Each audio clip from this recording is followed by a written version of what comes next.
So, sort of picking up where we left off, do you have any really, really tangible ways that maybe we can, moving it from thought to action as far as when it comes to, putting our spouse first? Yeah. So little stuff. And it's kind of another role thing, men versus women kind of thing where. You mean we're different? No, not at all. Very much so.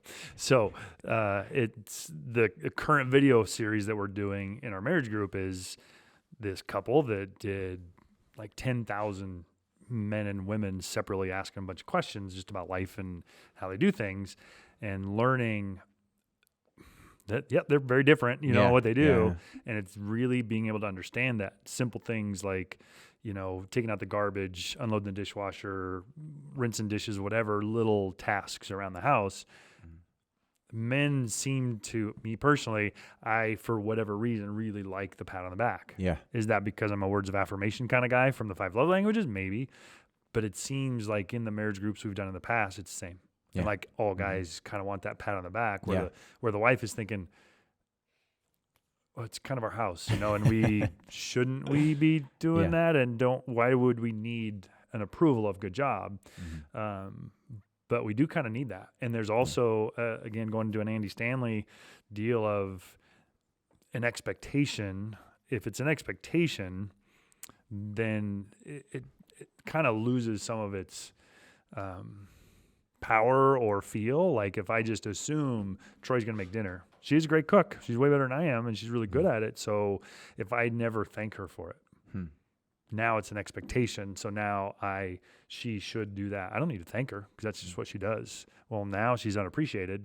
And so doing some of those little things that seem little. Yeah. And doing them, that tiny compliment, that tiny act of service where, I'm going to take the trash out, even though they haven't asked me to do it yet. Correct. Those tiny acts, those tiny physical pats on the back, tiny words, they go a long ways. And then trying to figure out, how does he or she need to feel loved? Yeah. What is her way? And so then when you do it in that way, hey, you've been working really hard. Let's go out to lunch. Yeah. And go do that thing. And one of those being gifts. If your spouse is a gift person, it doesn't have to be financial. Yeah. It doesn't have to be a big, expensive thing. It's a gift of... You can write a note. Absolutely. Send them to work with a note. Hide a note around the house every single morning. That's tiny... There's ways to do everything. Yeah. And so these love languages. So an Andy Stanley thing, he talks about a lack of gratitude. Okay. Comes off as ingratitude. So like if I do something, and you never thank me for it, I feel like you don't care. You didn't notice. It's no big deal. And if you're doing this thing, so take my wife as a cooking for us. If I never thank her, if our kids never thank her, show any appreciation, she feels like nobody cares. Yeah. So now she's not going to want to do it. And it's almost like not treating things as reciprocal. Because I know a lot of times what can go through our heads, because I know it's happened to me. It's like, well, she did this, I did this, we're even. Correct. But trying to not see that relationship as contractual, but like, how can I go above and beyond to serve and love this person? Because that's how Christ served and loved me. Is God and I aren't equal. Right. So how can I go above and beyond to love this person beyond that reciprocal nature? But the thing is if two people are doing that, you're just going to be blessing and blessing. And then when I have a rough day, and I'll tell you what, I had a rough day like 2 days ago. And Megan took the high road when I was cranky. It completely blessed me in so many different ways. Like I'm a words of affirmation guy, right? Yeah. So she was just pouring on compliments, even though I was a jerk the whole day. But it's the kind of thing where it's like, I so appreciated that, because if it was a reciprocal marriage, we were, hey, for every good thing he does, I'll do good. And for every bad, that day would have been even worse than it was. But I woke up that very next morning. Wow. Right. Now, how can I, because I had a bad day and I'm going to have bad days. And she's going to have bad days too, though. So it's not seeing it as this contract, as an equal, but trying to go above and beyond for your spouse. Because imagine if she just got ripped into you for being in a bad mood. Yeah. It would now that puts you in a worse mood. Yeah. And then the next day, you're not wanting to, you would want to reciprocate that. Yeah. The negative. It's like the spiral. It's like, is it a downward spiral of confirming bias, or an upward spiral? I call it a snowball. Snowball. Effect, right? I love it. Because snowball it can snowball worse, or it can snowball good. Yep. And I love that. It works really, really well. And people are going to want to respond to your, whatever you're doing. Yeah. Your emotion. If it's angry, they're going to respond in anger. Where if it's warm, fuzzy. It's like self-fulfilling prophecy. Correct. Okay. Let's get real nitty gritty of your life now. Okay. Snowball. Yes. It's been a bad snowball for years. Yeah. A lot of us I know are in marriages and situations that feel like they're hopeless. Feel like either have been divorced, recently divorced, are on the verge of divorce. I don't know if I have a specific question here, except for the fact that I want to talk about it because so many of us are going through really rough situations like that. Sure. How do you bring healing? How do you bring this vertical orientation to either a marriage that has already been divorced or is on the verge of divorce? How do you approach divorce from this Christ-like servanthood perspective? So you've got a couple ways to look at it. One, like you said earlier, are both Christ followers. So that's easier, of course. But I mean, you could be on a different path, and everybody kind of has a different path, obviously. And if you're pushing divorce kind of that way, you're maybe at a different level in your faith and in your walk. So how much are you working together? If you're not, if you're on different pages, it's a different answer, right? And so what I know I can't control Troy. Yeah. I can't make her want to work on this. No. Yeah. So I can work on me. Yeah. And how do I do that? All the things we just talked about of me just pouring into her. And if she's sick of me and she's had enough, she's ready to move on. Yeah. Doesn't really change the way I'm supposed to be. Doesn't change how God tells me that I should live, right? That's such a countercultural way of viewing it because I know a lot of times when talking about hurt situations, broken situations, there's such a tendency of they did this wrong, they did this wrong, and this is why I'm frustrated, this is why I can't live with it. But that's all focusing on how the other person's treating me versus how I am treating the other person. So you're telling us we should just focus on how we are treating them. We've had friends come and talk to us, and longtime friends, some of them shorter, about getting divorced. Yeah. They weren't coming for counseling. They're just the individual coming, and we don't do marriage counseling, but just coming to talk because they're friends and they're talking, and almost 100% of the time, all the problems about the other. Yeah. Right? Because that's your focus. I'm not having my needs met versus, how are you meeting their needs? Yeah. You know, what are you doing for them? Which is so hard, right? So hard. But that's the key to successful marriage. I think so. Yeah. And then the other thing is, again, a Francis Chan thing talking about when you take a football team, put them together at the beginning of the year, what's the goal? Super Bowl. Yeah. Right? If you're talking NFL. And so you take this Super Bowl team and they make it and they win the Super Bowl. Think of all the friendships, the relationships, the building, and the quality of relationships that last forever because they went through this thing. Very different people, different walks of life, raised differently. Yes, it's not a marriage, it's a friendship. But if you have this couple that really can't find common ground because they're too different, give them a goal.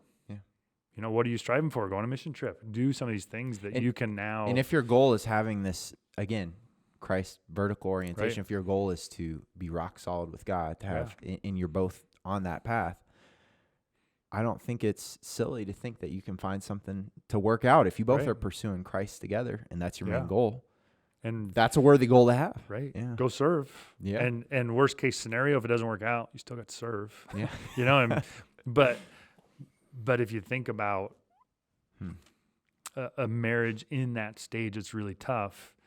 It's not going to be easy. Yeah. And just because you go on a mission trip, everything's solved. Just because you're doing this. But man, it's hard to imagine if both, again, another book, Love is a Decision. Okay. Right. So I think when we did our panel up front, we talked about falling out of love. Yeah. Well, you're not falling out of love. You're falling out of infatuation. Right. So you're falling out of that feeling. Correct. Yeah. The feeling. Yeah. And so the love being a decision, I don't think you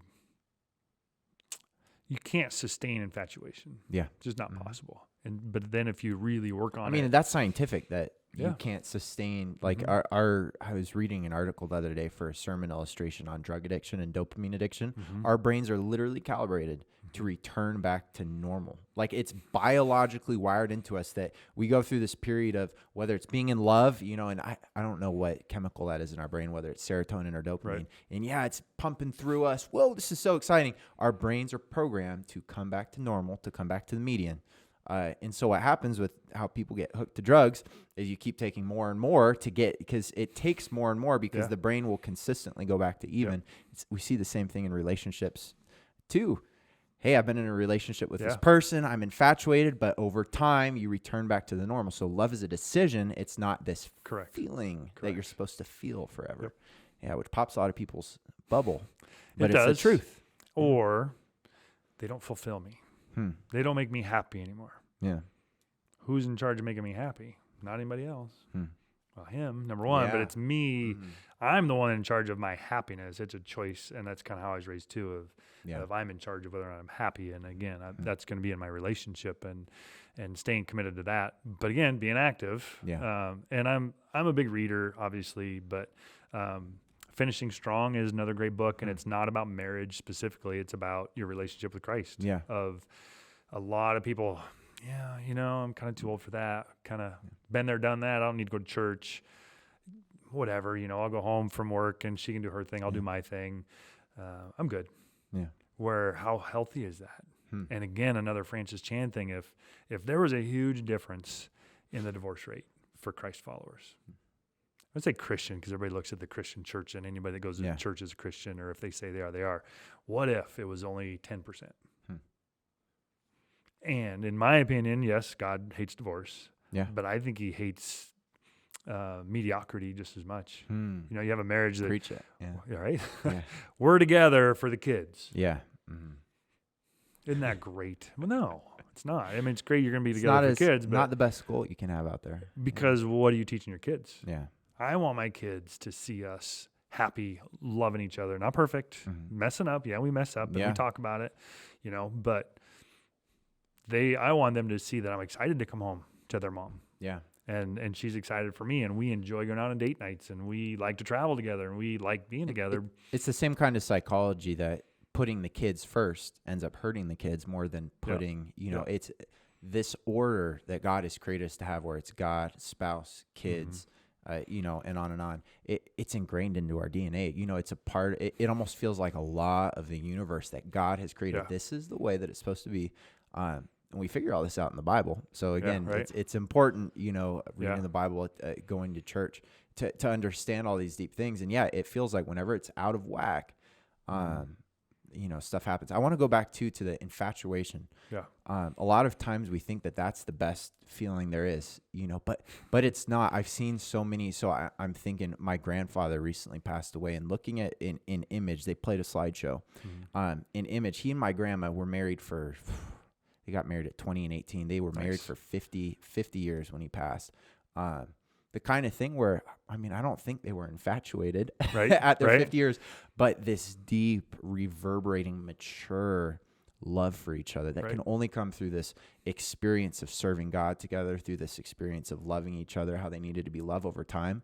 I guarantee you that feels better than infatuation. I know I'm only, 3 years into my marriage. I loved feeling that infatuation. We're past it now. It's exciting. But it's exciting. Yeah. But terrifying too. It's there's stuff better than infatuation out there. Like it's not the end of the road just once you're not in, feeling the butterflies anymore. A better peace, a better feeling of connection, of intimacy. Yeah, I'd say intimacy is probably the word I'd use. Yeah. It's so much better than just infatuation. It is better. Yeah, and you can't get that deep intimacy if you're bouncing from person to person. Yeah. Correct, because society's changed a little bit, the view of marriage, the importance of marriage. Yeah, whatever, move on, go to the next one, and that is part of our culture now, unfortunately, and it's kind of I do feel like there's a little bit of an addiction property in the community of wanting that infatuation. That it can almost become an addiction. Yeah. Interesting. I've never heard someone put it like that. And I think the screen is a big one. Yeah. So you think of delayed gratification versus instant gratification. We want it now. Yeah. Shorts, reels, Yeah. TikTok, whatever. Those are super short. Move on to the next one. Don't like that one. Move on. Yeah. I mean, and that's what sex life is now too. One night stand, just on to the next. Instant gratification, but then you miss on the deep intimacy, the pulse of love that grows stronger than that over time. And if you're so focused on instant gratification, can you get delayed gratification? No. I don't know if you can. No. Because you're not, where's your foundation? Yeah. Right? You're all superficial. Yeah. And so there's no depth to who you are and the person you're going to be. And again, so if somebody's single out there, sorry, I quote a lot of people because I just learned so much from other people. Yeah. Andy Stanley talked about there's a new rules for love, sex, and dating kind of thing. And people are so worried about finding the right person. Yeah. And he's like, why are you looking for the right person? Work on being the right person. Yeah. So again, it goes back to, are you taking care of your own business? And then be the best person you can be for your future spouse. Stop Correct. Worrying about finding your future spouse. Yeah. Because he had an example of this guy was looking for the right person, looking, and he was like, I don't really need to take care of myself right now. I don't need to work on my relationship. And he found the right girl. Yeah. And she was the right one. And he was, this is awesome. Yeah, this is great. She wasn't interested in him because he wasn't ready for her. He wasn't doing that self-work. Yeah, because she was working on herself to become the right person for her future husband. And he wasn't. Yeah. So it's kind of a... Yeah. One thing that just came into my head that I want to make sure that we at least sort of address, because we've been talking about how important it is to pour ourselves out for our spouse, to be completely selfless. There are situations where you're matched up, where you're with a spouse or something, where it's an abusive situation, where someone's taking advantage of you. So please don't hear us saying, hey, you're supposed to stay in that situation no matter what. And you said this at the beginning of today. There is a line that we should still set. Yeah. How do you do that? And that's like a really curveball, hard question. Because yes, we want to be pouring out of ourselves, but how do you draw the line when there's some kind of an abusive situation or something going on where it becomes unhealthy? How do you navigate? And I know that's probably a case-by-case basis, but how do you navigate murky waters, like from a godly perspective? It's definitely going to be a case-by-case. Anything like that abuse, for sure. Any form of abuse. And I think it's hard to recognize. Comes in many forms, not just physical. Because you have physical, mental, verbal, sexual, all those different kinds of abuse that, I don't know if anybody knows, but I'm a PA, I work in the sleep center, and a lot of some of these kind of things come out in sleep. Wow. Right? So we talk about that a lot. And you need professional help in that scenario. And I would, work on your relationship with God. And, you're always trying to be the best you can possibly be selfless, all this stuff. But your own personal safety is never. And God doesn't want you in a relationship with someone who doesn't care about you at all or is harming you. Correct. And so, yes, God wants you to focus on loving that person more than what they're doing for you, but he doesn't want you to be harmed. Either, because God values your body, your emotions, every part of you. And I think there's always going to be some extremes there because you have a servant. Yeah. So there's a giver. If there's a taker and there's only a taker, then it can be a problem. Yep. And so then now I'm maybe doing more damage. Yeah. By over serving. Yeah. And that's again a boundary thing. And that's where you'd want to conversation, and I think, again, being in a community with other married couples, where you can rely on the wisdom of others, where you can open the scriptures together. It's so important. So exactly that you're not what I was alone. thinking. Yeah. Put yourself around others you want to be like. Yep. As far as in your growth, yes, you're supposed to go out and serve and, help the needy, those kind of things. But when it comes to my personal growth, I want to be around people that are having a similar focus as me for both of us. And one of the things I've always carried with me, both in a professional manner and in real life, I don't want to be the smartest person in the room. Absolutely. I don't want to be the most experienced marriage in the room. I want to have people pouring into me. It's important. Make sure you seek out those people that have these long, healthy marriages, whether it's in your family or not. Yeah. Sometimes you might not have an example in your family. Find those in the church. Say, hey, can we go as couples go out and get coffee with you? We want to learn. Find those people who have long, healthy marriages, like you said, that you want to look like. It's so important. We're going to wrap up here, Mark. Sure. What's one or two last things that you just want to make sure that you leave us with before we wrap up today? I think you probably just said it, of putting yourself in a situation where you can learn from others that are. I had a coach one time say, if you're in an open gym and you're the best guy in the court, you're in the wrong gym. Yeah. Mm-hmm. Right? Because you can't stretch yourself. You can't get better. So put yourself around people you can learn from, grow with, and, constantly be working to develop a relationship with Christ and serve. And then one way to bring you and your spouse together would be praying together. Praying together. We're not great at it because I wasn't raised. It's just different. And so it's a struggle for me to work on that. And it's something I need to do better. But if it feels one way, those are some ways to kind of bring it around. One thing a mentor in my life recently, Megan and I have been doing this for the last month, because I know before we'd recorded, I was like, who said this? And I remember it's a mentor in my life. He recommended to Megan and I that we have our family prayer, like where I pray for us at night. But then he said, you bless her and then have her bless you. So there's a feeling of both of us blessing each other. And I'll say, at least personally, that has really revolutionized our prayer life. It's really been so good for us, because it's not just us praying, but I'm praying over her every night and she's praying over me. That's just a tiny takeaway that at least has been really great for our marriage. And praying together is so important. Yeah. I think another thing, if somebody's out there, I think it's kind of, if you're considering marriage group, whether it's Prescott here or whatever, a Bible study's a little easier. You're studying the Bible, you're learning about the Bible. Marriage group can be tough. Yeah. Because what are you going to do? You're going to sit around and talk about your marriage. That's not perfect. Got to be honest. You got to be honest if you want to get anything out of it. And so I think a lot of people would be pretty intimidated by it. I don't know that I want to kind of hang out dirty laundry with some other people. Don't be afraid of that. You don't have to share everything. Yeah. And you can kind of go at your pace and be comfortable with it. And I think, like you said earlier, you recognize that, they have some of the same problems we do. Yeah. So then it's not quite so intimidating, because I think men especially, we're pretty insecure. Very. Yeah. And I think I don't want anybody to know I'm not a super macho guy. Yeah. So, I would recommend getting a Bible study, a marriage group. If you can, if your schedule allows it. I think each of you should be in a men's group, women's group, and then a group together. And it's okay to take time to open up too. I know whether you're in a small group here at Blue Mountain or, you're joining our small group in Prescott, we're not going to be, okay, share and spill your guts immediately. It's okay. It takes time. There's never going to be any pressure and let it happen over time. Yeah. And don't compare yourself to others. Yeah. Good or bad. I mean, there's humility in that, of looking, there's always somebody better than you out there. Yeah. Which keeps me humble. But there's always also other people out there struggling more than you, which can make you feel, good and like, hey, I'm doing some good stuff. And I try my best to compare myself to the gifts God gave me. How am I using them? Yeah. And I'm the only one I should ever compare myself to, as far as that of where my progress should be, looking to be as Christ-like as possible.